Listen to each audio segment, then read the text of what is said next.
অনেকেরই এখন মনের ভিতরে একটা সংশয় বা অনেক কথাই জাগে, সেটা হচ্ছে ইউটিউব হোক, ফেসবুক হোক, তারপরে বিভিন্ন পত্রিকাতে আমরা একটা জিনিস আমাদের নজরে বারবার আসছে, সেটা হচ্ছে যে শেখ হাসিনাকে কি বাংলাদেশের হাতে তুলে দিবে ভারত।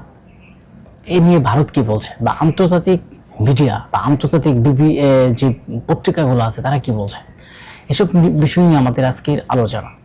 আপনারা জানেন বাংলাদেশ থেকে বারবার এর আগেও চিঠি দেওয়া হয়েছে।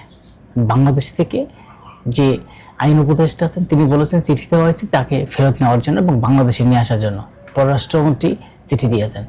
কিন্তু এই শেখ হাসিনা যখন মৃত্যুদণ্ড রায় ঘোষণা হয়েছে আন্তর্জাতিক ট্রাইব্যুনাল আদালতে, যখন শেখ হাসিনাকে মৃত্যুদণ্ড এবং স্বরাষ্ট্রমন্ত্রী আসাদুজ্জামান খান কামালকে যখন মৃত্যুদণ্ড দিয়েছে, এবং তখনই কিন্তু এই আমাদের বাংলাদেশের যে আইন উপদেষ্টা তিনি কিন্তু আলহামদুলিল্লাহ, শুকর আলহামদুলিল্লাহ বলে একটা কথা বলেছেন যে শেখ হাসিনাকে ভারতের কাছে কয়েকদিনের মধ্যেই ভারতের কাছে চিঠি দেওয়া হবে, এবং সেই চিঠিতে বাংলাদেশের যে ভারতের সাথে যে চুক্তি আছে বা ভারতের সাথে যে সম্পর্ক যদি ভারত যদি রাখতে চায় তাহলে শেখ হাসিনাকে ফেরত দিতে হবে।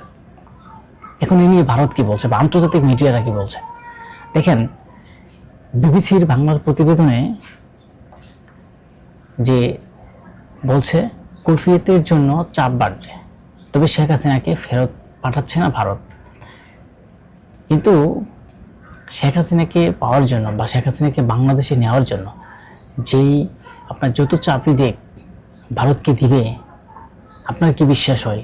আমরা মনে করি যে ভারত এই মুহূর্তে, ভারত বলছে যে বাংলাদেশের এই মুহূর্তে যে রাজনীতির অবস্থা, এই সম্মুখীতে এই অবস্থাতে কোনোভাবেই শেখ হাসিনাকে বাংলাদেশের হাতে তুলে দিতে পারে না। এবং জয় বলেছেন যে তার মা সেখানে রাষ্ট্রীয় নিরাপত্তা অবস্থায় আছেন এবং সেখানে অনেক ভালো আছেন, তার মায়ের কিছু হবে না এবং বাংলাদেশে তারা নিয়ে আসতে পারবে না, চিন্তা ভাবনা করে নেতাকর্মীদের উদ্দেশ্যে এমনই কিছু তিনি বলছেন। কিন্তু ডক্টর মোহাম্মদ ইউনূস কি বলছেন, এবং বাংলাদেশের যে আইন, বাংলাদেশের নিয়ম, সেই নিয়ম অনুযায়ী শেখ হাসিনাকে বারবার চাওয়া হবে এবং তারপরে তারা যদি না দেয় এবং ভারত যদি না দেয় তাহলে কি হবে?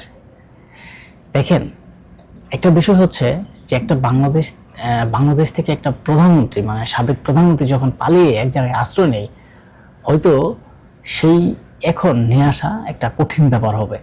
সেখানে অনেক মিডিয়াতে প্রকাশ করা হচ্ছে দুইটি বিষয়ে তাকে ফেরত নেওয়া সম্ভব, বা এভাবে ফেরত নেওয়া সম্ভব, বা 1 মাসের মধ্যে তাকে মৃত্যুদণ্ড কার্যকর করার জন্য সরকারের প্রতি আহ্বান জানিয়েছে বিভিন্ন রাজনৈতিক দল। কিন্তু কথা হচ্ছে আসলে কি তাকে নিয়ে আসতে পারবে কিনা, বা আইন যে বাংলাদেশের যে আইন, সে আইনগতভাবে আইনের ভিত্তিতে শেখ হাসিনাকে 1 মাসের মধ্যে বা 10 দিন বা 15 দিনের মধ্যেই বাংলাদেশে নিয়ে আসা সম্ভব কিনা।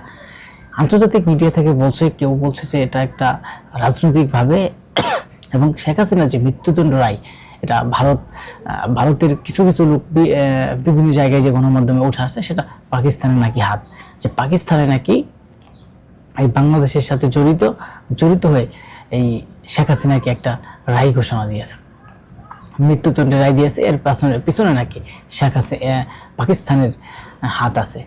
কিন্তু আসলেই এই মিডিয়াতে উঠে আসছে, আবার অনেক মিডিয়াতে যে বলা হয়েছে যে শেখ হাসিনার যে রায় হয়েছে সেটা তারা মেনে নেবে না এবং এই রায় তারা মানে না। দেখেন, বিভিন্ন গণমাধ্যম বিভিন্নভাবে প্রকাশ করছে।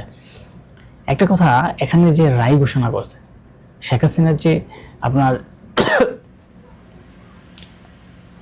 বিরুদ্ধে যে ঘোষণা করা হয়েছে, সেটা শেখ হাসিনা নিজেও বলছে যে বাঁচবে যতদিন তিনি কখনো এটা মাথা নত করেন, আর এইগুলা তিনি হামলা মামলা দেখে নাকি ভয় পান না, যে এর আগেও তিনি অনেক পাইছেন, হয়তো তিনি আবারও ক্ষমতায় আসবেন। এবং বিভিন্ন রাজনৈতিক দল বলছে যে শেখ হাসিনা যাতে আর ক্ষমতায় আসতে না পারে এবং 41 সাল ভিতরে যাতে ক্ষমতায় না আসতে পারে, অনেক রাজনৈতিক দলেরা বলছে। আবার অনেকেই বলছে যে শেখ হাসিনা বাংলাদেশে আসবে অতি তাড়াতাড়ি, কিন্তু বিভিন্ন রাজনৈতিক দল বলছে যাদের আর বাংলাদেশের জায়গায় বাংলাদেশে হবে না। এখন আসলে ভারতেকেই ফেরত দিবে। আপনার কি মনে হয় দর্শক? কমেন্ট করে যাবেন যে ভারত আসলে শেখ হাসিনাকে ফেরত দিবে কিনা, বা কি হচ্ছে রাজনীতি অঙ্গনে, একটু কমেন্ট করে যাবেন।